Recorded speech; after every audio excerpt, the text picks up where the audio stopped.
What's going on, guys? My name is AJ from AJ's Retro Games, and I'm coming to you with a brief review of Mars Warlogs.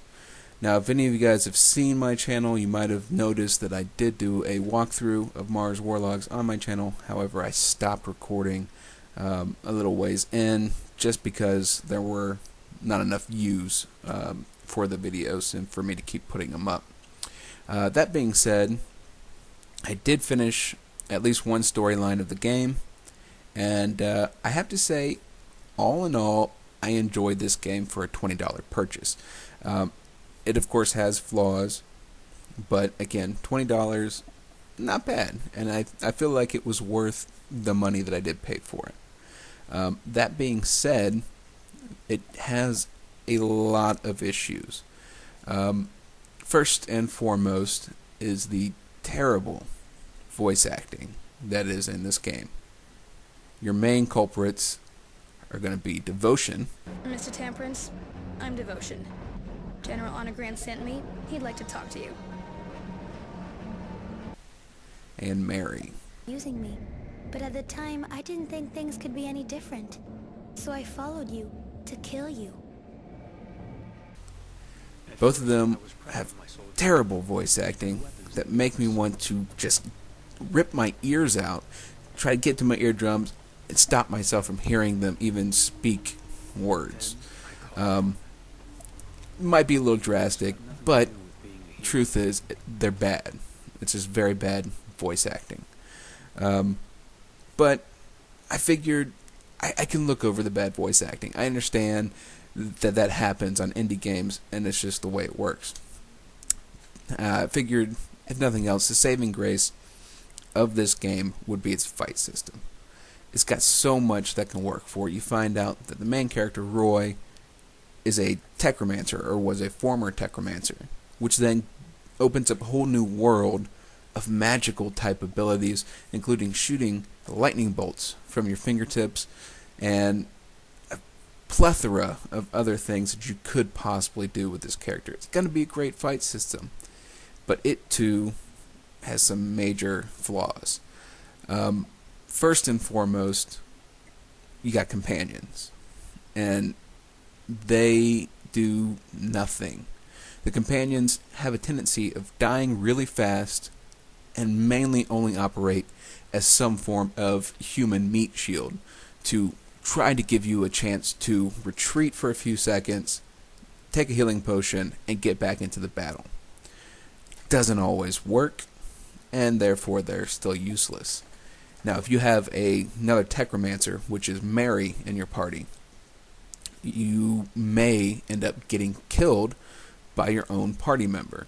Mary uses her techromancy skills to try to help you, but if you're going to fight a bad guy and she launches a techromancy attack on them, she could very well hurt you and end up killing you in the long run. Oh, jeez. Nothing really wrong with that. Friendly fire, a lot of video games have friendly fire built in. But that makes it very difficult to play this game just purely because you're worried about getting killed by your own players, by your own teammates. So, a big negative in my gaming experience, because I did die at least once because of Mary.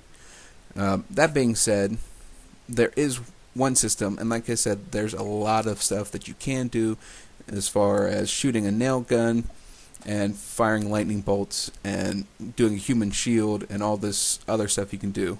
And the way they countered that is with a hotbar down at the bottom. You can set certain skills to up to 9 button combinations, which is, of course, 1 through 9 on your keypad. This, in theory, is a great idea. Allows for you to quickly change between all of your abilities that you want to use and your primary abilities. However, there's one major flaw, and that is the fact that at the bottom of the screen, it only shows 4 of your 9 hotbars, your hotkeys. And that's a problem. If you forgot what you put on key number 9, you're gonna push the button and not know what's gonna happen. It's just going to do whatever it's supposed to do, but you won't know. So you end up going to their other option, which is a combat wheel of sorts, where you pull up a little screen, you can select your ability, and you can either rekey it to a button, or you can go ahead and activate it from there. And that works, but when you're trying to roll around some crazy dog-like alien creature, you're pushing too many buttons, trying to get around, and then you have to fumble around for an X, which is a button that I don't normally use on my keyboard when I'm playing games, so I forgot about it. Now, that's not necessarily a bad thing, and they do allow for you to use an Xbox controller. I don't have a PlayStation 3, so I don't know if you can use one or not, but at least an Xbox controller. But they missed out because they don't do any particular key mapping or anything for the Xbox controller, so it's more of a learning curve, and you have to figure out how to work things. And you can only use one of your abilities, including the nail gun and all that stuff, which fires exactly like shooting in Call of Duty. Now, that being said, they do have the combat rolls, which I've already talked about. Rolling around, trying to dodge, trying not to get shot with nails. It's a very handy button to push. However, it does leave one major issue, and that is rolling past an enemy and having the camera not turn with you, because you're controlling the camera yourself. And if you don't get the camera back over in time, you will not be able to see your target, and you're going to swing wildly and hope and pray that you can actually hit them. It's just, there's a lot of issues with the game. However, some of the pluses are graphics.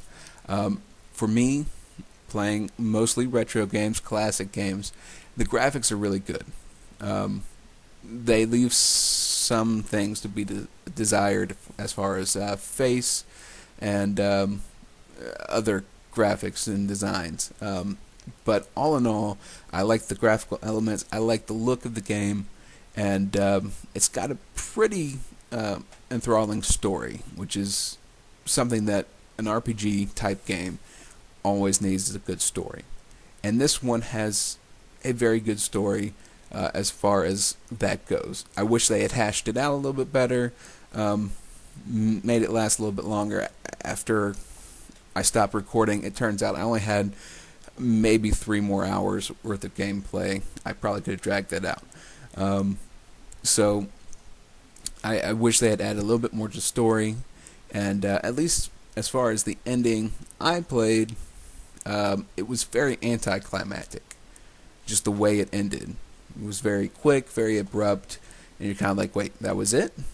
No, at least for my ending, there was no final boss battle to speak of. It was just, okay, well, that's the end. I know it sounds like I did nothing but negatives for this game, and like I said, I ended up loving it. I still enjoy the game. It's very, very cool, and I enjoy the idea and the thought process behind it. I think it's a very cool world. I think it's a very cool atmosphere and story plot idea to build a game around.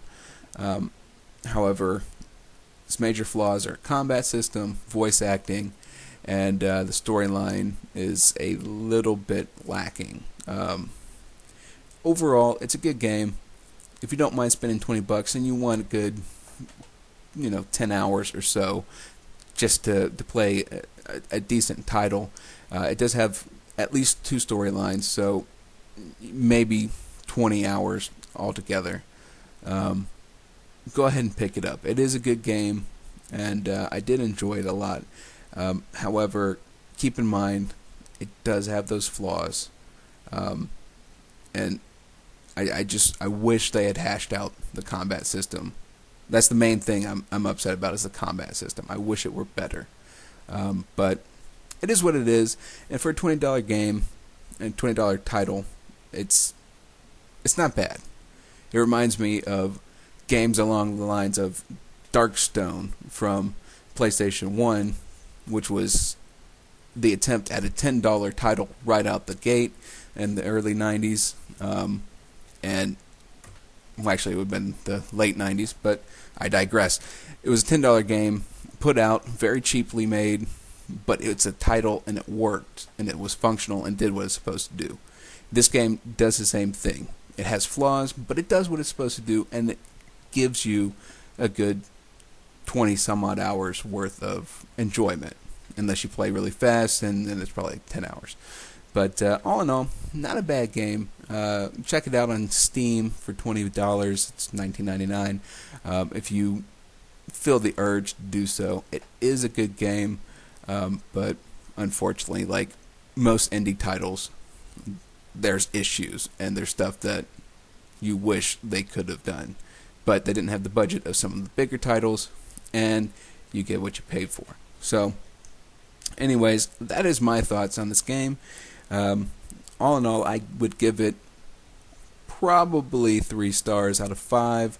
And that's being generous just because I did enjoy it quite a bit. So again, thank you guys for watching. And don't forget to like, comment, and subscribe. I knew it. The perfect hangout, huh? Please don't hurt them. They're just kids.